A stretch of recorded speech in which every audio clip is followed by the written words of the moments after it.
कितने अच्छे बच्चों की बातें कर रहे हो ना तुम लोग। हाँ, उसी का बुरा होगा जो टेस्ट नहीं देगा, किसी दिन तुम गायब हो जाओगे। हाँ, चलो।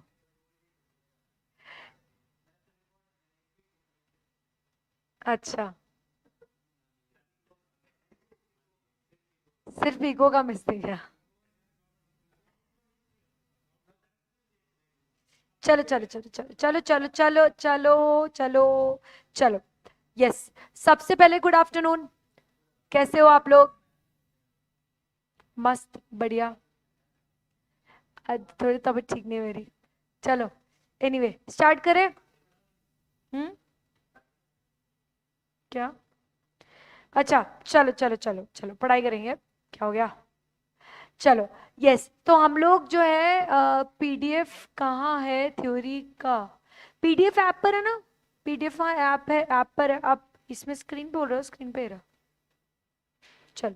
यस, हम लोगों ने कल रेवेन्यू कंप्लीट किया था। रेवेन्यू अच्छे से हो गया सब लोगों का। ठीक है, अभी हम आज क्वेश्चंस करेंगे तो आपको और थोड़ी क्लैरिटी मिलेगी, है ना?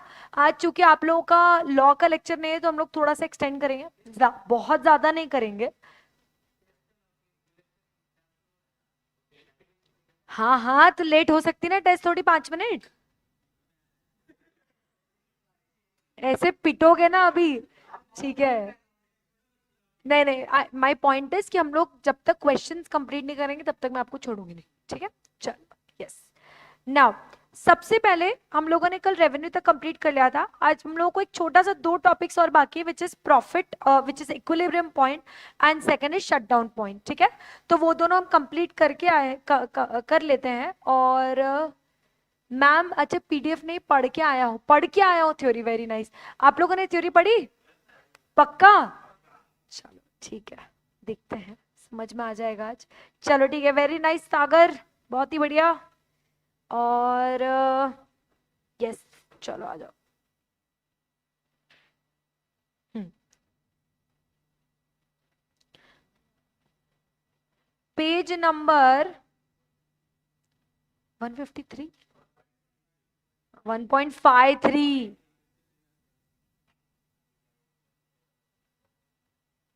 चलो ठीक है, सबसे पहले इक्विलिब्रियम पॉइंट की बात करते हैं। देखो, याद है आपको, मैंने आपको बताया था एक बच्चा एक्स्ट्रा आएगा तो एक पूरी बेंच खरीदनी पड़ेगी।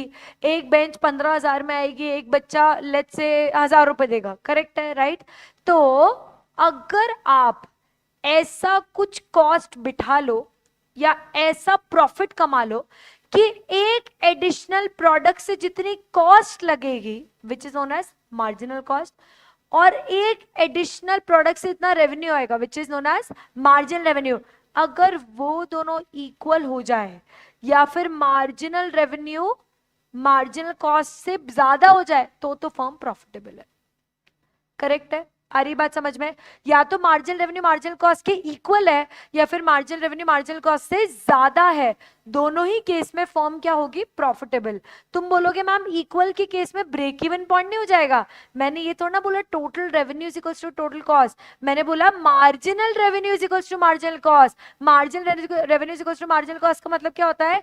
एक एडिशनल प्रोडक्ट को बनाने में जो खर्चा लगता है, अगर उतना ही मैं प्रॉफिट भी उस प्रोडक्ट से कमा लूं, उतना ही मैं रेवेन्यू भी अगर उस प्रॉफिट से कमा लूं, तो कंपनी प्रॉफिटेबल है। आ रही है क्या बात समझ में? बहुत अच्छे से। यस, समझ में आया? एक बार और समझना है, एक बार और। नॉर्मली तो हम ये मानते हैं प्रॉफिट लॉस से ज्यादा होना चाहिए तो प्रॉफिटेबल माना जाएगा, या सेल्स इतनी हो कि कॉस्ट कवर हो जाए और फिर भी थोड़ा प्रॉफिट बच जाए तो प्रॉफिटेबल होगा। ये अपन नॉर्मल कॉमन धंधे का की भाषा में ये बात करते हैं। करेक्ट है? मेरा पॉइंट ये है कि हम अभी इतने प्रोडक्ट प्रोड्यूस कर रहे हैं, अगर इससे मैंने एक ज्यादा प्रोडक्ट प्रोड्यूस किया तो उससे जो मुझे कॉस्ट लगेगी उसको मैं क्या बोलूंगी? Marginal cost. और अगर मैं उसी प्रोडक्ट को जब मैं बेचने जाऊंगी तो उससे जो मुझे रेवेन्यू मिलेगा उसको क्या बोलेंगे? Marginal revenue. सो जब मार्जिनल रेवेन्यू मार्जिनल कॉस्ट से ज्यादा आएगा, या फिर अगर दोनों बराबर भी हुए ना, तो भी प्रॉफिटेबल है। तो मैम फिर लॉस कब रहेगा? लॉस रहेगा अगर marginal cost is greater than marginal revenue, तो दिस विल बी लॉस। तो अगर वही बात है, अगर मैं 15,000 रुपए की एक बेंच खरीदती हूं एक ही बच्चे के लिए, तो वो क्या हो जाएगा, एक तरह से loss, because in that case marginal cost is more than marginal revenue. आ रही है क्या बात समझ में? बहुत अच्छे से। लेकिन वो एक बेंच मैंने 15,000 रुपए खरीदी और उस पे अब सडनली 4 बच्चे आके बैठने लग गए जिन्होंने मुझे 18,000 रुपए प्रॉफिट दे दिया, तो अब marginal revenue is greater than marginal cost, तो ये कैसा हो गया, प्रॉफिटेबल। क्लियर है सबको? यस, ठीक है। So if any unit of production adds more to revenue than to cost, production and sale of that unit will increase profits. वही बात है कि अगर एक एक्स्ट्रा यूनिट से रेवेन्यू ज्यादा बढ़ रहा है एज कंपेयर टू कॉस्ट, तो ऑफकोर्स ये क्या माना जाएगा, प्रॉफिटेबल। क्लियर है सबको? यस, ठीक है। So profits will be maximum at point where marginal revenue equals to marginal cost, ठीक है। प्रॉफिट्स मैक्सिमम कब होंगे, या तो marginal revenue is greater than marginal cost या फिर marginal cost is equal to marginal revenue. Profits कम कब होंगे, where marginal cost is greater than marginal revenue. आ रही है क्या बात समझ में? बहुत अच्छे से, ठीक है। यस, तो अब इन दोनों सिचुएशन में से कौन सी बेटर है, M R greater than MC या MC greater than M R? M R greater than MC. आ रही बात समझ में? यस। अब M R greater than MC की अगर हम बात करते हैं, ठीक है, M R greater than MC की अगर हम बात करते हैं, ठीक है, तो पहले तो हमारा एमसी ऊपर होता है,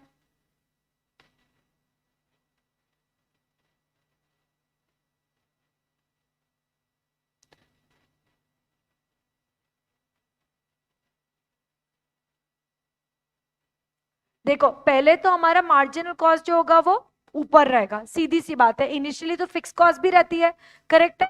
तो पहले तो हमारा मार्जिनल कॉस्ट जो होगा वो ऊपर रहेगा और मार्जिनल रेवेन्यू नीचे रहेगा।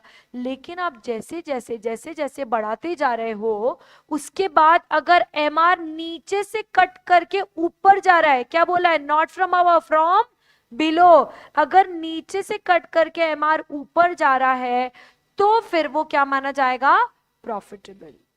आ रही क्या बात समझ में? अगर ऊपर से कट करेगा एमआर, तो एक लेवल तक तो प्रॉफिट होगा, उसके बाद वो लॉस होने लग जाएगा। आ रही क्या बात समझ में? यस, बहुत अच्छे से बढ़े आगे, ठीक है। चलो,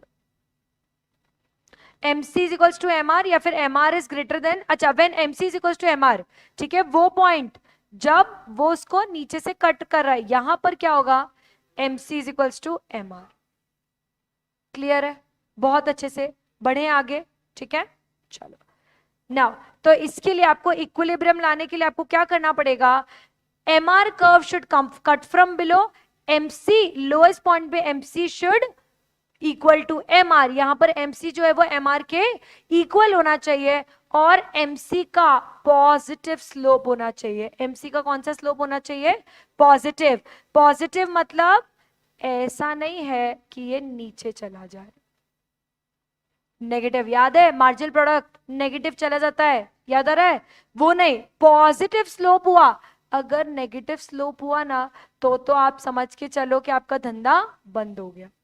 आ रही है क्या बात समझ में? यस, तो स्लोप कैसा होना चाहिए, पॉजिटिव। क्लियर है सबको? बढ़े आगे, चलो बढ़े आगे, चलो नाउ, इक्विलिब्रियम पोजीशन, ठीक है, ये क्या क्या बात करता है, इक्विलिब्रियम पोजीशन की, ठीक है। ये देखो ध्यान से सुनना, इक्विलिब्रियम पोजीशन कौन सी होगी, where MC is equals to MR, ठीक है। यहां पर इक्विलिब्रियम पे क्या हो रहा है, MC is equals to MR, क्या हो रहा है कि यहां पर मार्जिनल रेवेन्यू और मार्जिनल कॉस्ट हमने बराबर कर लिया, ठीक है।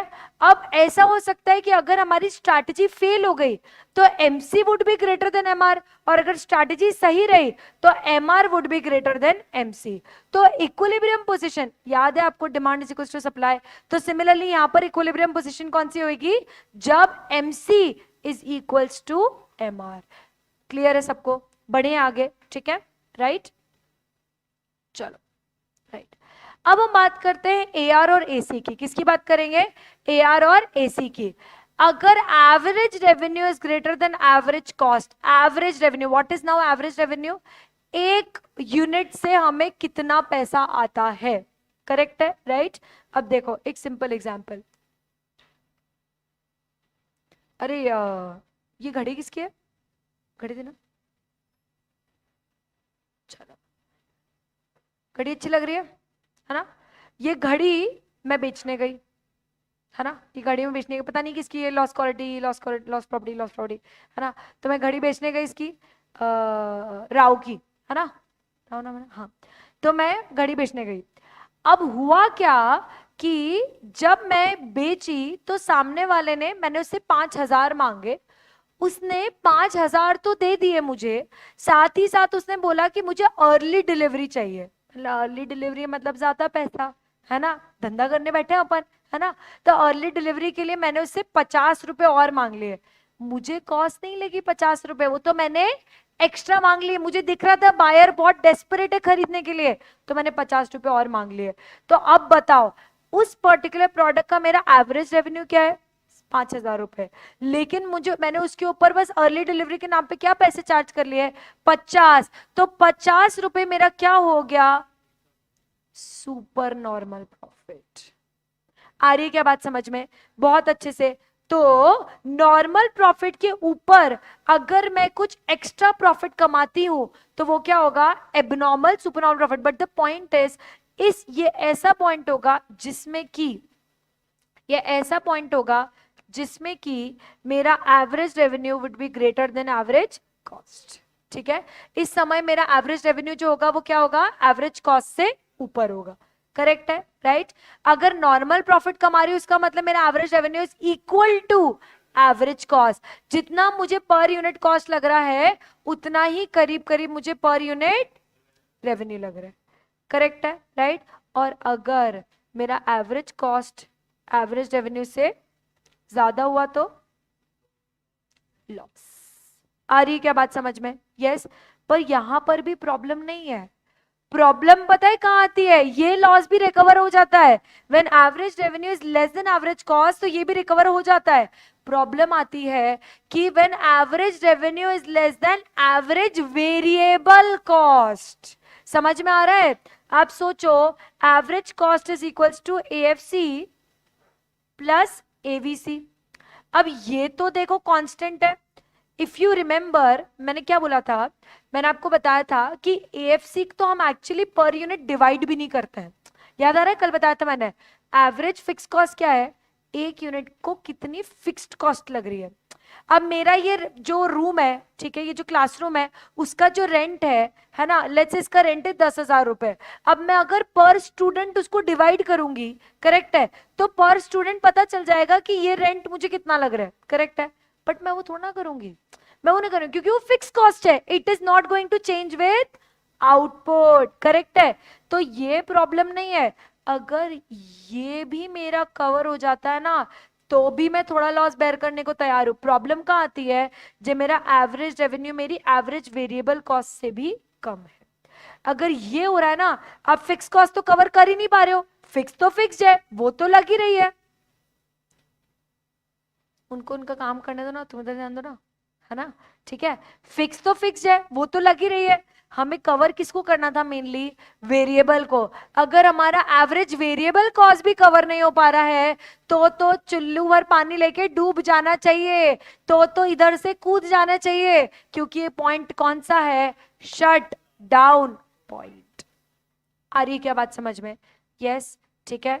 तो बच्चों को हमेशा लगता है शट डाउन पॉइंट तो मैम तब होगा ना जब total revenue is less than total loss और total revenue is less than total cost. नहीं, हमें टोटल रेवेन्यू टोटल कॉस्ट से तो फर्क ही नहीं पड़ता है। हमें पर यूनिट निकालना है कि पर यूनिट आपने पैसा कमाया है नहीं कमाया।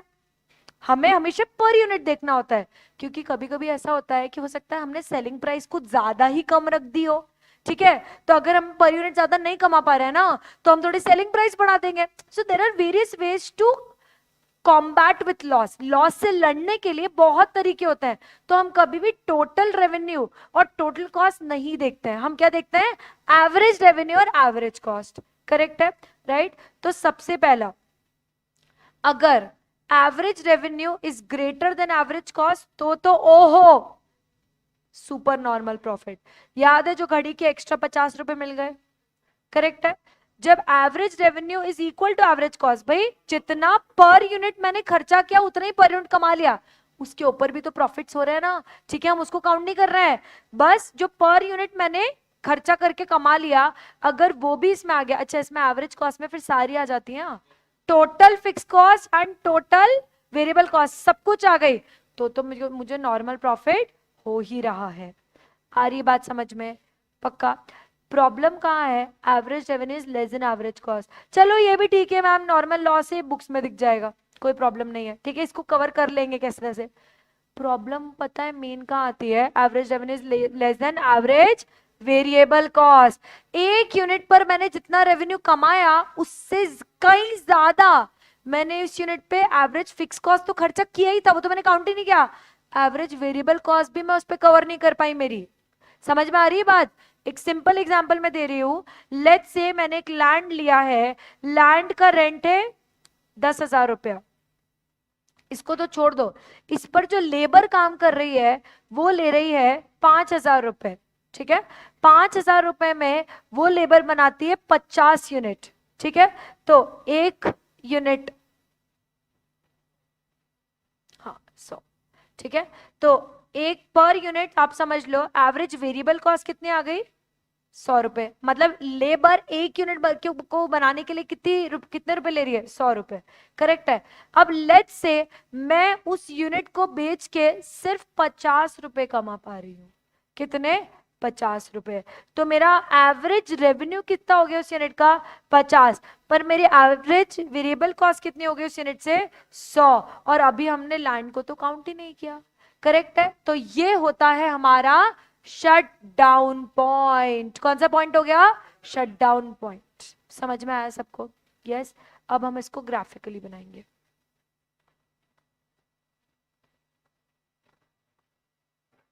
बुक्स निकालो, लिखेंगे इसको।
लाइव वाली जनता क्या कर रहे हो आप लोग? आपस में ही बातें चल रही, इको में कम हो जाता है यार, क्या करें, फिर भी 101 से क्या 26, इको को लोग हल्के में ले लेते हैं, फिर बाद में लोग पछताते हैं। आपस में ही बातें चिट चैट चल रही है अबे। चलो यार, सुनो सुनो सुनो, अरे मैं तुमको कुछ ऐसी ट्रिक्स बताऊंगी जिससे ये जिंदगी आसान हो जाएगी तुम्हारी, ठीक है? चलो अभी नहीं बताऊंगी, लेकिन थोड़ी देर बाद। चलो, यस, यहाँ पर आपको क्या दिख रहा है? हमारा एवरेज रेवेन्यू कांस्टेंट चल रहा है यार, बढ़ ही नहीं रहा, बढ़ ही नहीं रहा, बढ़ ही नहीं रहा। पर प्रॉब्लम क्या हुई? प्रॉब्लम ये हुई कि एवरेज रेवेन्यू मतलब एवरेज एवरेज कॉस्ट, चलो पहले तो हम जानते हैं कि पहले तो एवरेज कॉस्ट जो है वो थोड़ी सी बढ़ती ही है, ठीक है, राइट? तो पहले पहले तो बढ़ी हुई थी, बढ़ी हुई थी, बढ़ी हुई थी, बट एक टाइम पे तो गिरनी चाहिए। अब अच्छा सिचुएशन पता है क्या होता? अच्छा सिचुएशन होता ये वाला, कि एवरेज रेवेन्यू के नीचे एवरेज कॉस्ट जाती, एवरेज वेरिएबल कॉस्ट जाती, ठीक है? ये तो प्रॉब्लम नहीं है, ठीक है? प्रॉब्लम पता है कहां पर आ रही है? प्रॉब्लम एवरेज कॉस्ट की नहीं है, ये ऊपर आया, कोई दिक्कत नहीं, किसके ऊपर आया, एवरेज रेवेन्यू के ऊपर आया, ठीक है। तो अगर ये एवरेज रेवेन्यू के ऊपर आया, इसका मतलब क्या हुआ, average cost is greater then average revenue. तो ये कौन सा लॉस होता है, नॉर्मल लॉस, करेक्ट है, जो हम बुक्स में रिकॉर्ड करते हैं। बट हमारा जो एवरेज वेरिएबल कॉस्ट है वो हमें ब्रेक इवन पॉइंट, मतलब ये एक ऐसा पॉइंट है जहां पर हमारा ऐसा आउटपुट हमने किया कि हमारा वेरिएबल कॉस्ट एवरेज रेवेन्यू को टच करके और बाहर निकल गया, करेक्ट है। तो यहां पर वो टच करके कहां निकल गया, बाहर निकल गया।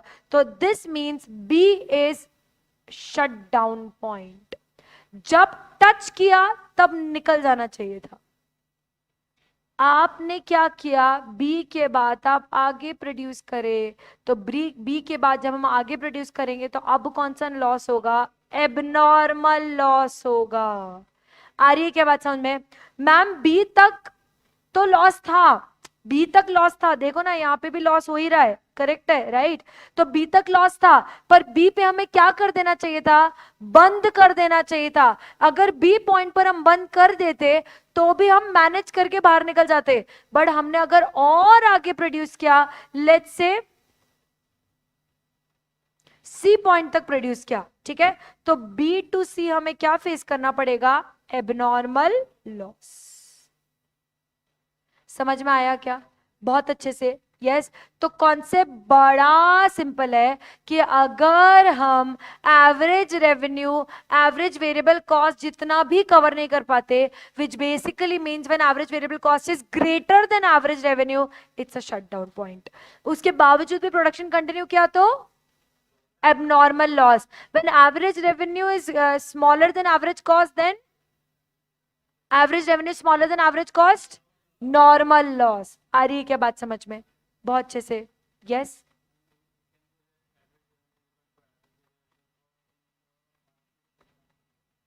Average revenue is कहां पर भी, हाँ हाँ, यस एब्सोल्युटली, यहां पर इक्वल हो गया ना, सीधी सी बात है, यहां पर इक्वल हो गया। अब बी पॉइंट पे अगर इक्वल हो चुके हैं, इसका मतलब बंद कर दो, ये एक सिग्नल है कि बंद कर दो। इसके बाद प्रोड्यूस किया होता, average revenue will be smaller than average variable cost. तो बी के बाद बी टू सी का जो पॉइंट है उसमें average revenue is smaller than average variable cost, B तक भी आप चला सकते हो, क्लियर है, यस।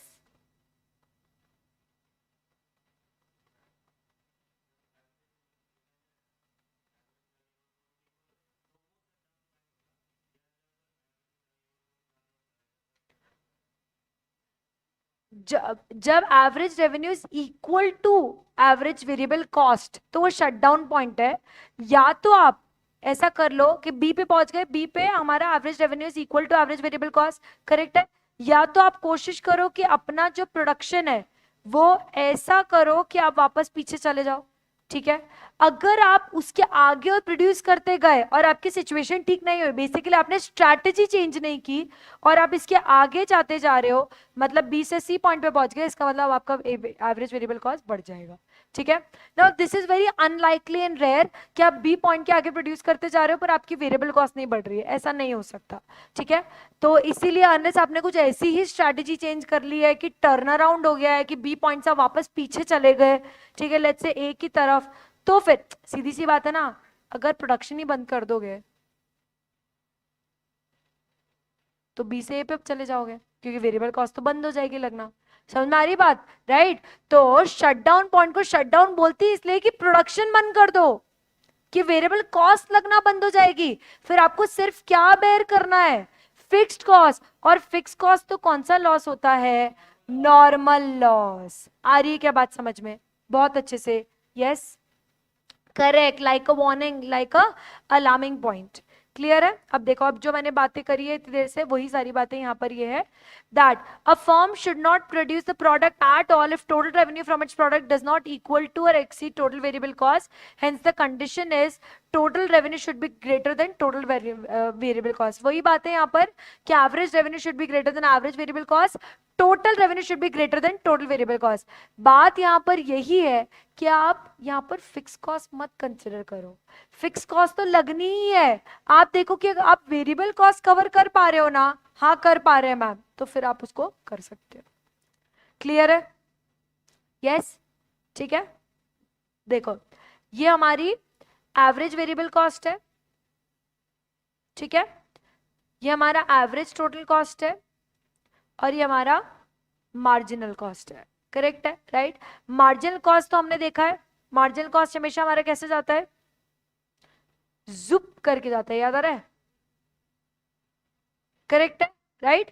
हमारा वेरिएबल कॉस्ट अभी हमने देखा ऐसे जाता है ना, राइट। हमारा फिक्स कॉस्ट तो स्ट्रेट जाता है, राइट, इसलिए हमारा टोटल कॉस्ट थोड़ा सा ऐसे ऊपर जाएगा। करेक्ट है, राइट। अगर ये वाला जो पॉइंट है, याद आ रहा है, ये वाला पॉइंट जिस पर, ठीक है, ये वाला ऐसा पॉइंट है जिस पर आप फिक्स कॉस्ट भी कवर नहीं कर पा रहे हो, ये फिक्स कॉस्ट हमारी, ठीक है, आपका रेवेन्यू भी कवर नहीं हो पा रहा है, ठीक है, और आपका वेरिएबल कॉस्ट भी अभी मिनिमम पर है, ये वही पॉइंट हो गया ब्रेक, ऐसा पॉइंट जिसको हम बोलेंगे शट डाउन पॉइंट।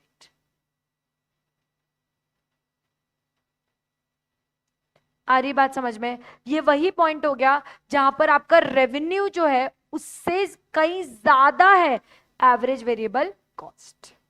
क्लियर है? यस। बस हमने इसमें मार्जिनल कॉस्ट भी, इसके बाद तो तुम देखो ना मार्जिनल कॉस्ट भी ऊपर जा रही है। ये एवरेज वेरिएबल कॉस्ट है, ये मार्जिनल कॉस्ट है, हमारी एवरेज वेरिएबल कॉस्ट भी ऊपर जा रही है, एवरेज मार्जिनल कॉस्ट भी ऊपर जा रही है, और एवरेज कॉस्ट तो जा ही रही है। एवरेज कॉस्ट ऊपर क्यों जा रही है? क्योंकि फिक्स कॉस्ट भी तो है, राइट, है ना। तो फिक्स कॉस्ट के कारण एवरेज कॉस्ट तो ऊपर जा ही रही है, मार्जिनल कॉस्ट भी ऊपर जा रही है, और एवरेज वेरिएबल कॉस्ट भी जा रही है। किस पॉइंट के बियॉन्ड? बी पॉइंट के बियॉन्ड। तो बी पॉइंट क्या माना जाएगा? As shutdown point.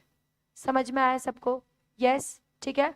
मैम अगर हमने यहां पर प्रोडक्शन ही रोक दिया तो मार्जिनल कॉस्ट लगेगी? नहीं। वेरिएबल कॉस्ट लगेगी? नहीं। बट टोटल कॉस्ट तो फिर भी लगेगी। टोटल कॉस्ट क्यों लगेगी? फिक्स बची है ना, तो टोटल कॉस्ट तो फिर भी लगेगी। आ रही है क्या बात समझ में? बहुत अच्छे से। Yes, done done done done done. Yes, चलो ठीक है। अब हम लोग करेंगे क्या? सवाल और जवाब।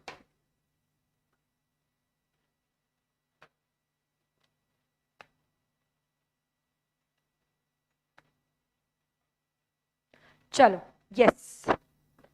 लाइव वाली चंता, ये वाले क्वेश्चंस मैं अपलोड कर दूंगी अभी आपके उसमें, ठीक है।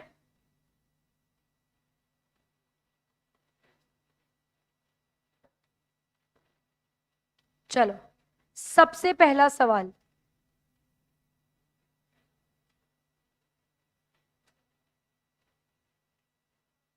सबसे पहला सवाल, cost analysis refer to the study of dash in relation to different production criteria, production cost price inputs, study of cost. Cost analysis is nothing but study of cost in relation to different production criteria. Correct, अपने पढ़ा है ना different production criteria क्या है? Land, labour, capital, organisation, entrepreneurship. Cost is a dash function, direct, derived, both direct and derived, none of the above. Derived function किससे derive होता है? Inputs. किससे डिराइव होता है? इनपुट्स. ठीक है, यस। सब लोग जवाब देंगे फटाफट से. Theory of cost is a restatement of the theory of dash in monetary terms. Demand, consumer behavior, production, all of the above. Production, very nice. Theory of cost is nothing but theory of production only in monetary terms. इसलिए तो हमने जो APMP और TP ये पढ़ा था, वही चीज हम लोगों ने कॉस्ट में ही पढ़ लिया. क्लियर है? Clear? Now, dash cost relate to those costs which involves cash payment by the entrepreneur of the firm. Accounting, marginal, economic, implicit. Accounting, explicit accounting, जिसकी accounting होती है,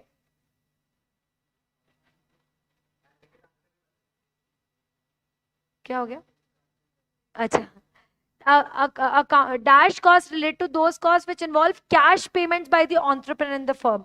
ऐसी कॉस्ट जिसमें entrepreneur एक्चुअली इसका पेमेंट करता है, ठीक है, something which is not assume, जैसे हमने पढ़ा नोशनल कॉस्ट, अपॉर्चुनिटी कॉस्ट, ये सब इम्प्लिसिट होती है, ये सब नोशनल होती है, ये सब लगती है, बट देन उसका कुछ जेब से पैसा नहीं जाता है। जेब से पैसे किसका जाता है? अकाउंटिंग कॉस्ट का। आ रही बात समझ में? ठीक है। Accounting cost are also called explicit. Next, wages paid to the labor, cost of raw material, interest on money are examples of dash cost. Accounting implicit, economic explicit. First and second, third and fourth, second and third, first and fourth. Accounting and explicit दोनों same ही हो गए ना, accounting explicit. तो correct answer क्या हो गया? D. Economic cost includes accounting plus explicit, accounting plus implicit, fixed plus variable, accounting plus direct. Accounting plus implicit. Yeah. अच्छा, economic cost. Wait. Explicit. A. Clear है? Yes. बढ़े आगे. Economic cost equals to explicit plus implicit. वही आ गया. Fixed plus variable, accounting plus explicit, none of the above. C, accounting plus explicit. Clear hai? Dash costs are the value of foregone opportunities that do not involve any contractual obligation of cash payment. Explicit, implicit, accounting, hidden. Implicit, hidden कुछ नहीं होता है ना, hidden कुछ नहीं होता है. Dash includes all payments that made to factors of production and opportunity cost. सारे फैक्टर्स को भी पे कर दिया plus opportunity cost, economic cost, factors को भी पे कर दिया प्लस अपॉर्चुनिटी कॉस्ट, दोनों मिलाकर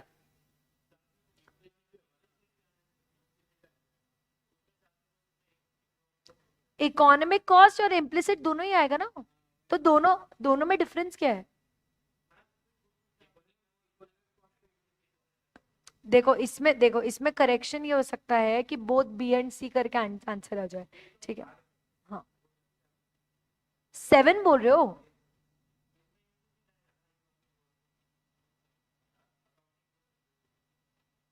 कहां पर? 8 अकाउंटिंग, अच्छा ये वाला, ओके एक सेकेंड। हाँ, economic cost includes accounting plus explicit, accounting plus implicit. रुको एक सेकेंड, रुको देखो, नहीं रुको, देखो अकाउंटिंग कॉस्ट, एक्सप्लिसिट कॉस्ट, ठीक है, जिसका जेब से खर्चा हो रहा है, जिसका पैसा जा रहा है। Economic cost accounting plus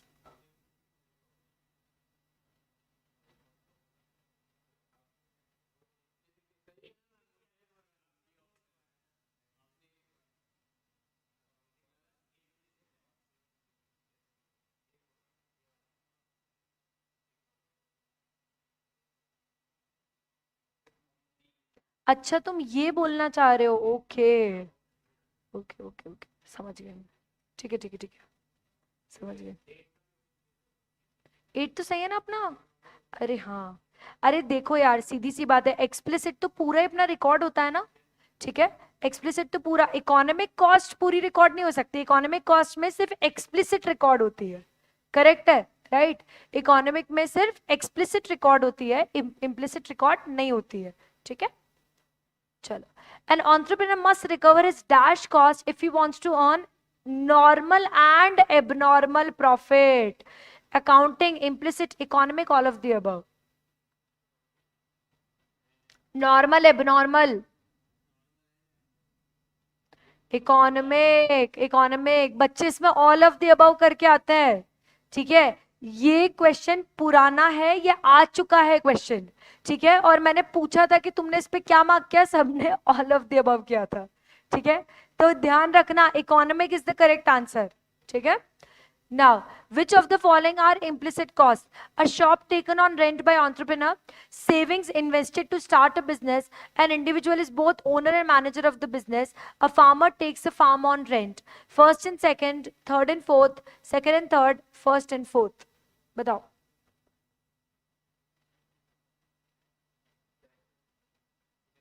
second and third, देखो सीधी सी बात है, करेक्ट है।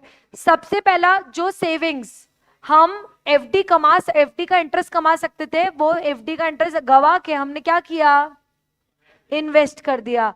और दूसरा वो इंडिविजुअल जो सैलरी कमा सकता था एक कंपनी में काम करके, उसने उसका क्या किया, ठीक है। जैसे एक फार्मर है, उसने अपना फार्म तो रेंट पे दे दिया, ठीक है, अपना जो फार्म है उसको तो उसने रेंट पे दे दिया और दूसरे का फार्म रेंट पे ले लिया। समझ में आ रहा है? तो यहां पर अपॉर्चुनिटी कॉस्ट नहीं है। क्लियर है सबको? यस। तो करेक्ट आंसर क्या हो गया, सेकंड एंड थर्ड। सोनल समझ में आया? बढ़े आगे। सत्यम, सत्यम ना, हाँ। Which of the following are explicit? A producer borrows money to start a factory. A producer invests his savings to start a factory. Wages paid to workers. An individual is both owner and manager. First and second, third and fourth. First and third, second and fourth. बताओ। First and third. Wages पे करी और पैसा बोरो कर लिया। The difference between economic and accounting cost is equal to implicit, explicit, marginal, none of the above. बताओ। अब भी पढ़ा अपन ने। अरे अकाउंटिंग मतलब एक्सप्लिसिट, इकोनॉमिक मतलब explicit plus accounting, implicit plus accounting. तो करेक्ट आंसर क्या हुआ, इम्प्लिसिट, है ना? अभी तो पढ़ा अपन ने। All but one is not included in books of accounts. Which one? Taxes, electricity charges, cost of raw material, imputed salary of owner. Imputed salary of owner, owner को salary मिलती है क्या? नहीं, तो जो सैलरी उसकी गई वो एक्चुअली एक इम्प्लिसिट कॉस्ट है। करेक्ट है। Dash cost involve actual expenditure of funds on wages, material, rent etcetera. Opportunity, outlay, economic, implicit. Outlay, outlay is the actual expenditure जिसको हम खर्चा ही कर देते हैं, पे कर देते हैं। The cost that a firm incurs in purchasing or hiring the series of various productive factors are referred to as explicit, fixed, implicit, variable. बताओ। हायर करना किसी को भी, रखना किसी को भी, जैसे फॉर एग्जाम्पल स्टाफ हायर करना। एक्सप्लिसिट, एक्सप्लिसिट नॉर्मल, इसमें कोई बात ही नहीं है। ठीक है, नॉर्मली जो कॉस्ट आपको लगती है किसी भी फैक्टर्स ऑफ प्रोडक्शन के लिए, ठीक है, जैसे एम्प्लॉय को हायर करना, प्रॉपर्टी को रेंट पर लेना, तो वो कौन सी कॉस्ट है? एक्सप्लिसिट कॉस्ट है। Explicit cost are also known as, come on, accounting outlay, out of pocket, all of the above.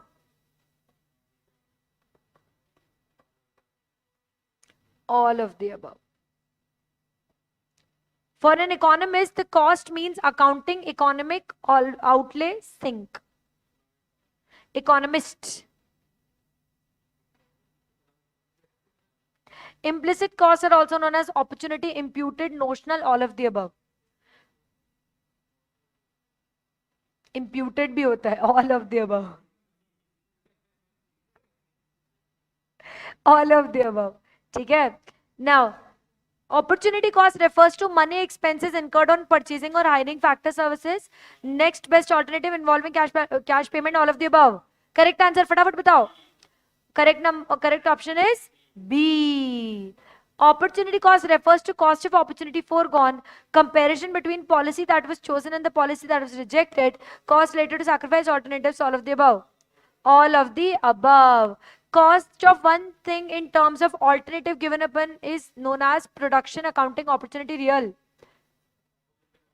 एक चीज छोड़ के दूसरी पकड़ ली, उसको हम क्या बोलते हैं? Opportunity cost. Opportunity cost finds its application situation for short run, long run decision making, capital expenditure budgeting, when supply of input factors is strictly limited, all of the above.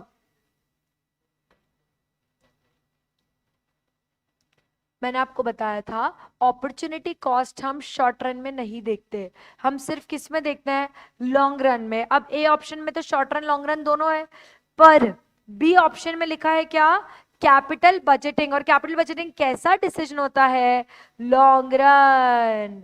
Working capital short term होता है और capital budgeting long term होता है। तो correct answer क्या हो गया? B. Clear है? समझ में आया कैसे हुआ B? Opportunity costs are as a result of abundance of resources, scarcity of resources, technology obsolescence, cost controls. Opportunity cost क्यों होता है? ज्यादा रिसोर्सेस है, स्कैर्सिटी है इसलिए, स्कैर्सिटी है इसलिए,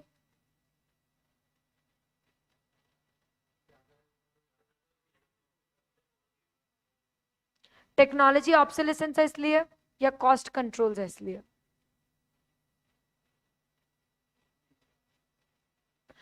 कॉस्ट कंट्रोल्स है इसलिए। कॉस्ट कंट्रोल्स इसलिए है because you are able to control the cost that is available to you from multiple alternatives. Correct है, राइट? आप उस कॉस्ट को कंट्रोल कर पाते हो। क्या हम उसको रिकॉर्ड भी करते हैं अपॉर्चुनिटी कॉस्ट को? नहीं करते हैं। आ रही है बात समझ में? यस। तो अपॉर्चुनिटी कॉस्ट जो है वो कॉस्ट कंट्रोल्स के कारण आती है कि हमारे पास मल्टीपल रिसोर्सेज है, उन सबकी कॉस्ट अवेलेबल है, तो हम किसी एक को चूज करते हैं। आ रही बात समझ में? ठीक है।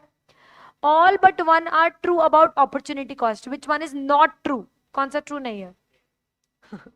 Of course, it is not recorded in books of accounts. A ही गलत है. If no sacrifice is involved, then opportunity cost is very high, very low, zero, B and C. Zero. अगर ऑल्टरनेटिव्स अवेलेबल ही नहीं है तो opportunity cost क्या होगी? Zero.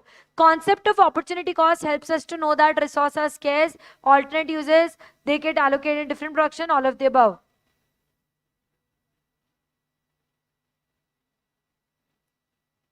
अरे all of the above, इसमें क्या सोचना है? रिसोर्सेस स्केर्स है, ऑल्टरनेट यूजेस है, उनको अलग अलग जगह एलोकेट कर सकते हैं, है ना? Right? If you give up on full-time job to go to college, major cost is tuition fees, room and abroad, income you could have earned from a job, social expenses.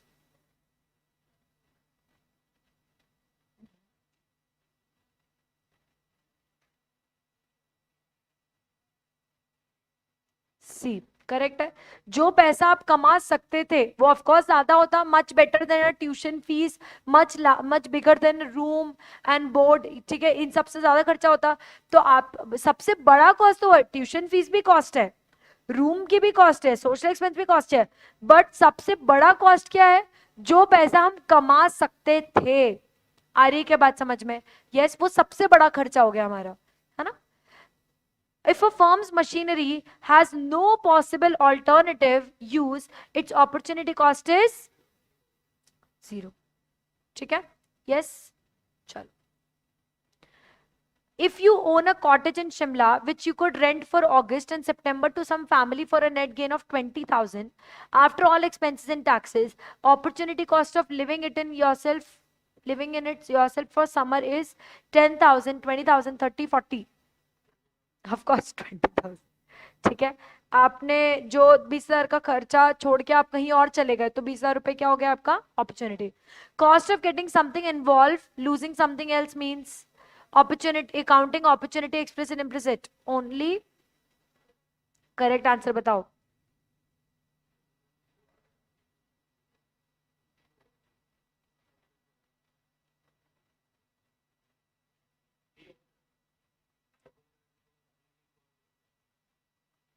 है ना? Implicit, notional, correct है। Now the cost which can be identified easily and undisputably with a unit of operation, a product department is known as direct, indirect, traceable, non traceable. अरे कितना तो बताया मैंने इसके बारे में कल। ऐसी कॉस्ट जो एकदम नजर आ जाए, ट्रेसेबल एंड डायरेक्ट। 1 and 3 किसमें? 1 and 3 सी, है ना? ये तो अपने कितना डिटेल में पढ़ा है। क्वेश्चन नहीं समझ में आया? कॉस्ट जो कि हम बिना कोई डाउट के, बिना कोई डिस्प्यूट के एक यूनिट में निकाल सकते हैं कि इस यूनिट पे इस चीज की इतनी कॉस्ट लगी, कि भाई निकाल सकते हैं कि इसमें हमने इतना रॉ मटेरियल का खर्चा लगाया, करेक्ट है, तो उसको हम डायरेक्ट कॉस्ट बोलते हैं।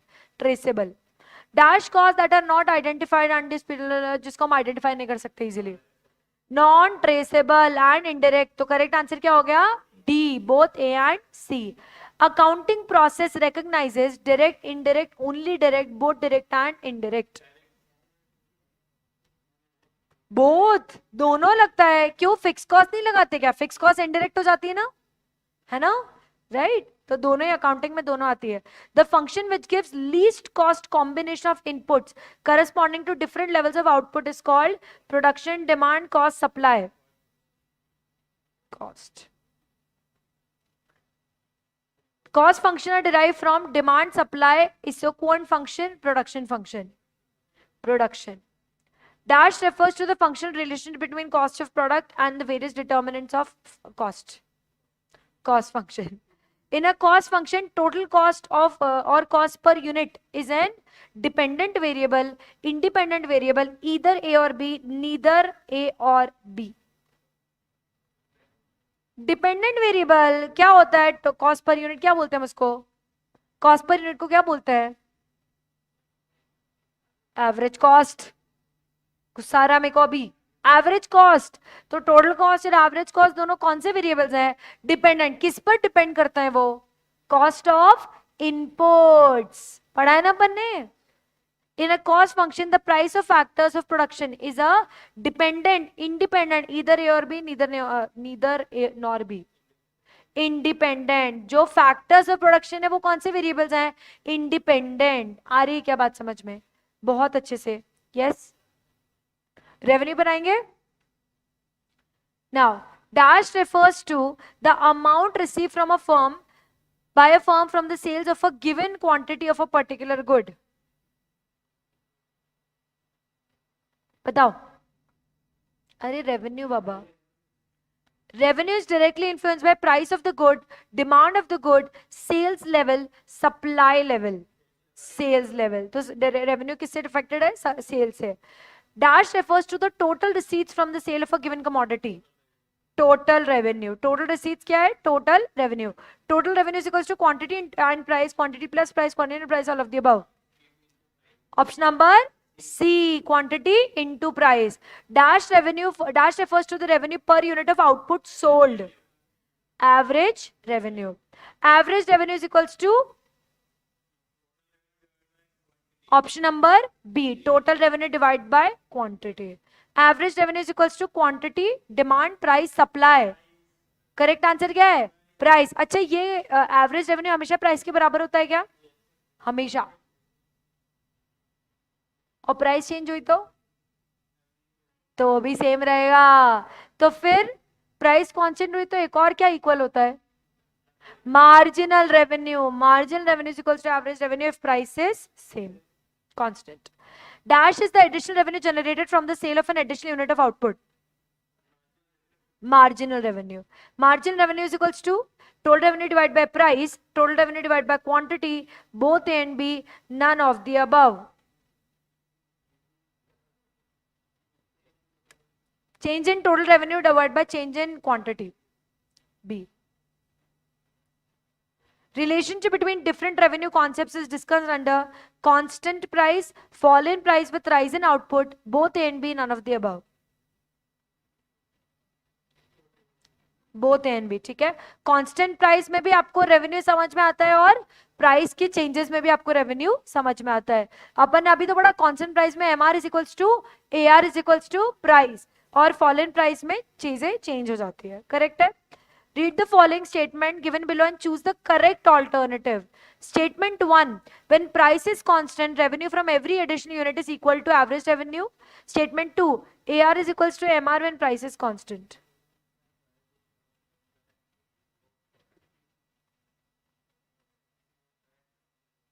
Both are correct. Read the following and choose the alternative. When price is constant, MR is a vertical straight line. When price is constant, TR is a positively sloped line.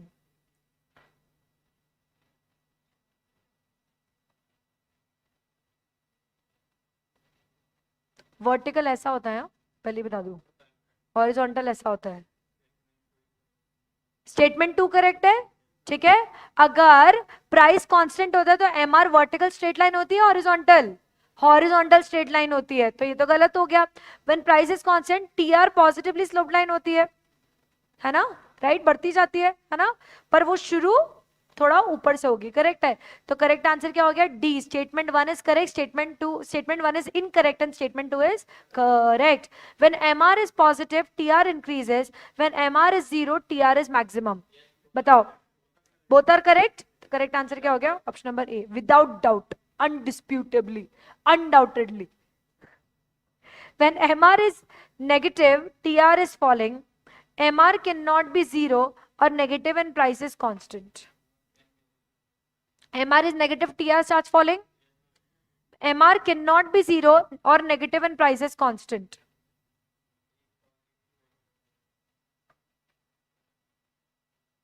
बताओ।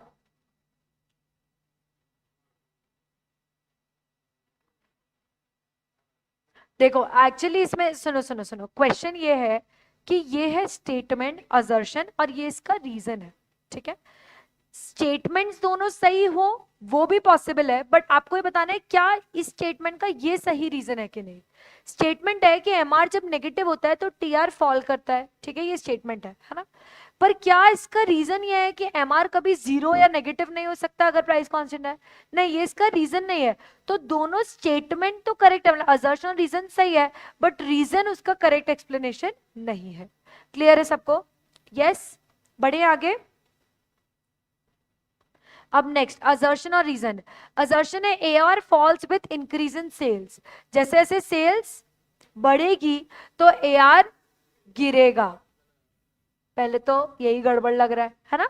Revenue from every additional unit is less then AR. बताओ,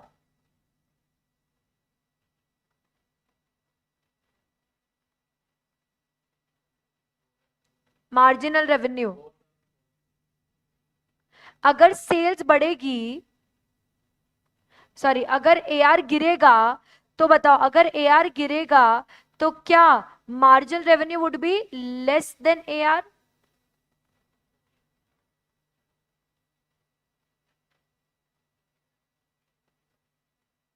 अगर AR गिरेगा तो क्या marginal revenue AR से कम होगा?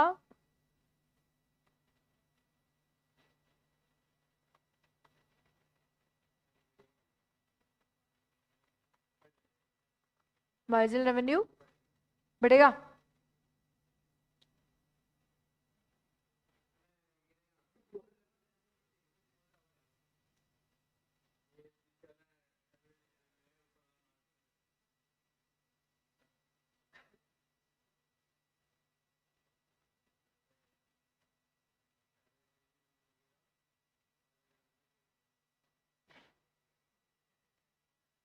बताओ क्या होगा।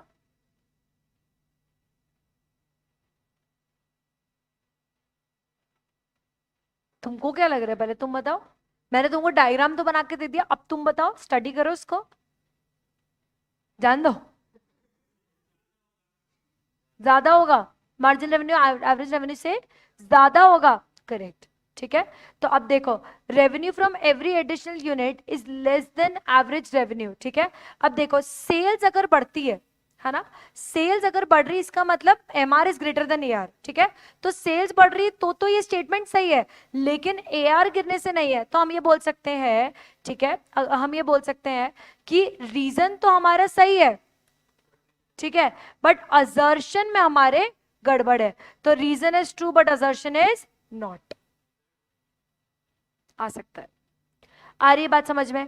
ठीक है, रीजन तो हमारा सही है बट असर्शन हमारा गड़बड़ है, करेक्ट है। AR curve is same as dash, demand curve, supply curve, both A and B, none of the above.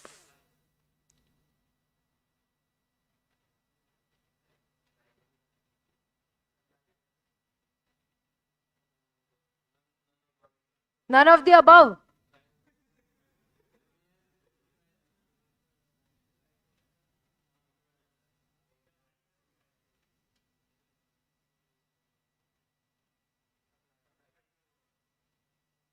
Slope of MR is represented by TR by Q, TR quantity change by TR divided by change in quantity. D. Correct है? Next, read the following and choose the correct alternative. TR curve starts from the origin. TR is 0 at 0 level of input. बताओ। TR curve जो है वो कहां से शुरू होगा? Correct, तो ये सही है क्या? TR is zero and zero level of input. अरे कॉस्ट नहीं है, रेवेन्यू है। जीरो पहुंच सकता है ना टोटल रेवेन्यू, मैंने बताया तो था, है ना? तो जीरो लेवल ऑफ इनपुट पे टोटल रेवेन्यू कितना होगा? जीरो ही होगा ना, तुम बेचोगे ही नहीं तो पैसा कहां से आएगा, है ना? तो रीजन तो सही है, करेक्ट है, राइट?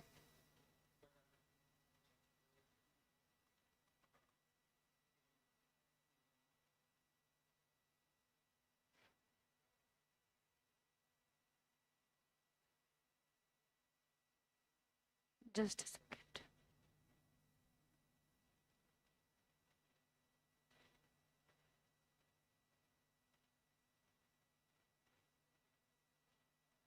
चलो चलो, यस, कहां पर थे हम लोग? हाँ, चलो 5 मिनट्स में हम लोग फटाफट से वाइंड अप करते हैं, ठीक है? चलो, यस, तो इसका करेक्ट आंसर क्या हो गया? डी, ठीक है? Which of the following statement about MR is true? MR can not be zero with rise in input, MR can be negative and output falls, both A and B, none of the above. MR can not be zero with rise in input, sorry, rise in output. MR cannot be zero with rise in output.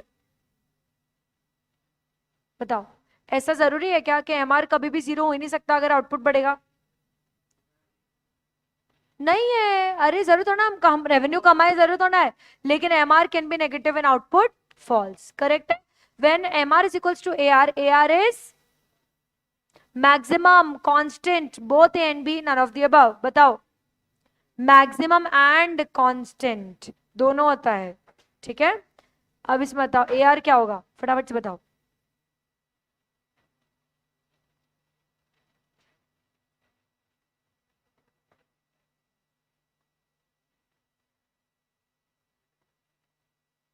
इसमें क्या सोच रहे हो तुम लोग इतना?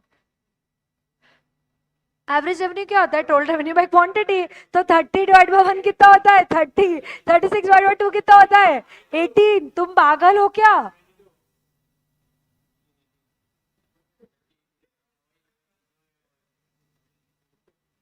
Suppose a book seller sales 20 books at a price of ₹400 पर book, ठीक है?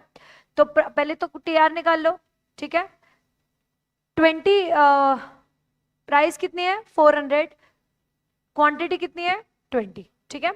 His marginal revenue from 21st book is 255, है ना? At what price did he sell the 21st book?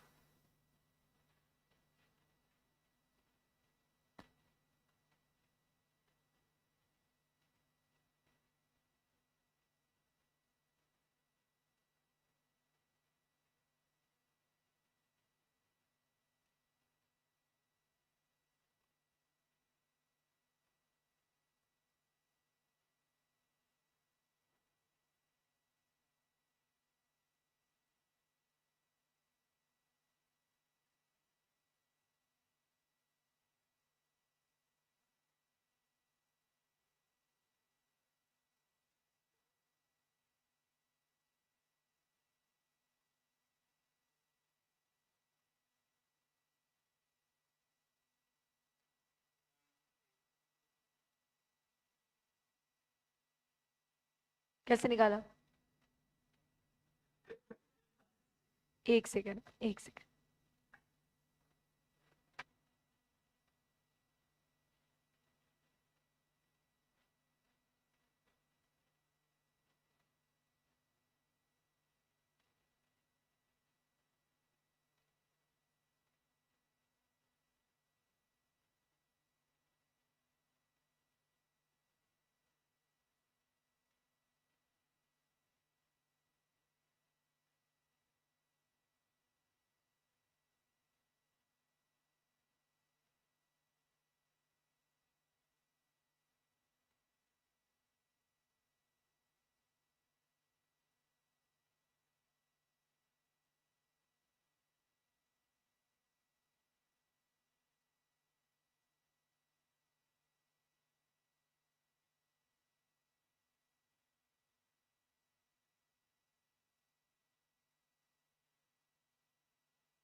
हाँ जी, कहाँ थे हम लोग? आप लोगों का टेस्ट कितनी बजे?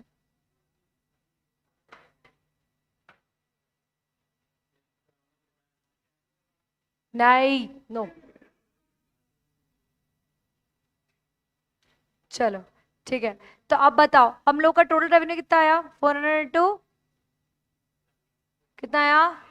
8000। ठीक है, हमारा कितना आया टोटल रेवेन्यू? 8000। ठीक है, प्लस हमारा जो 21st बुक है वो कितने में गया? 255। ठीक है, और ये कौन सा किसका प्राइस है? ये 21st बुक का। तो हमारा मार्जिनल रेवेन्यू जब अगर हमारा 255 आया 21st बुक का, ठीक है, तो हमारा जो प्राइस रहेगा टोटल रेवेन्यू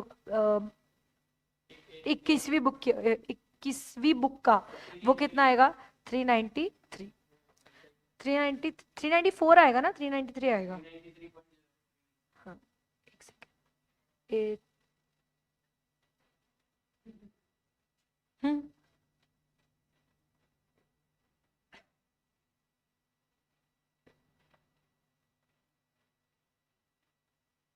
393.0। हाँ, आ रही है क्या बात समझ में? यस। चलो फटाफट से लास्ट 2-3 क्वेश्चंस करेंगे। Output increases from 70 to 90 units, TR increases from 8000 to 9000, calculate MR. फटाफट से निकालो। Change in quantity divide by change in total revenue divide by change in quantity, कितना आया? 50। 1000 20 50। 1000 चेंजेस में डिवाइड बाय 90 20। आ रही है क्या बात समझ में? ठीक है, चलो last 2। The total revenue of a firm increased by 5500 when its sales increased from 25 to 50. Calculate MR.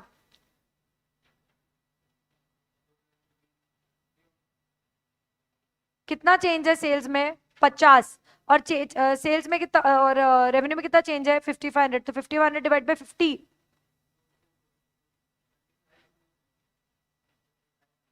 5500 divide bye 50। 25 नहीं 50। चेंज कितना हुआ है? चेंज इन क्वांटिटी कितना है? 25। अच्छा हाँ सॉरी 25। 25 25। समझ में आया ना? 5500 हमने क्यों लिया? क्योंकि डायरेक्टली उन्होंने बोला कि कितने से इंक्रीज हुआ, तो चेंज उन्होंने बता दिया है। ठीक है, तो 5500 divide by 25। Last, total revenue of a phone increase by 9000 and sale increase from 50 to 100। तो कितना चेंज है? 50। तो 9000 डिवाइड बाय, क्लियर है? समझ में आया? यस, बिल्कुल आता है, नहीं आता है? ठीक है, चलो गाइस, अब हम लोग आज की सभा को करते हैं समाप्त। अब हम लोग मिलेंगे कल। कल कल ठीक है, अब सुनो मेरी बात फटाफट से। ठीक है, हम लोगों का लेक्चर कल रहेगा। कल के बाद सीधे, नहीं कल क्या है? अरे संडे तो है बाबा, मंडे भी रहेगा। ठीक है, मंडे के बाद हमारा सीधे नेक्स्ट संडे रहेगा। ठीक है, तो कल एंड परसों, उसके बाद सीधे नेक्स्ट संडे। अब हम लोग कल करने वाले हैं मार्केट्स। ठीक है, कल हम लोग मार्केट्स करके कंप्लीट करेंगे। मंडे हम लोग बिजनेस साइकिल कंप्लीट करेंगे। उसके बाद सीधे हम लोग मिलेंगे बीसीके के लिए। ठीक है, I try to take offline जितना पॉसिबल हुआ, मैं आपको ग्रुप पे इन्फॉर्म करूंगी, है ना? लाइव वाली जनता सारे आंसर दिए। चलो यार, अब हम लोग मिलेंगे कल। तब तक के लिए नहीं हो पाता है क्या? चलो ठीक है, मैं कोशिश करूंगी पक्का। क्या 5 मिनट में